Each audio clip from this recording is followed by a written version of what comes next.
Ngayon po tayo ng mutya sa niyog na isang niyog, tatlo ang sumibol, no, tawa. Ayan nyo mga kaibigan, bihira na itong ganito.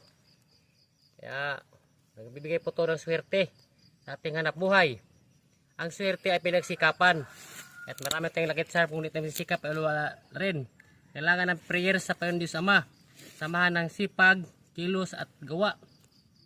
Walang posible sa Panginoon sa ating mga prayers. At huwag po mainip kung mga prayers natin bakit di pa dumating. Darating yan sa tamang panahon. Huwag na tayo mainip kaibigan. Magulat ka na lang. Diyan na lang mga prayers mo binigay ni God. Unexpected, apaulig-lig yan pag si God magbigay. Ang purpose ani pagtanom na to, di na to tabunan ang iyang sibol. Okay? Makasa sa tubig para di sa malata. Ana ra na siya kaibigan. Tabunan sa bato. Di na to tabunan yuta dahayan ko kay malata ba iyang porsyon na.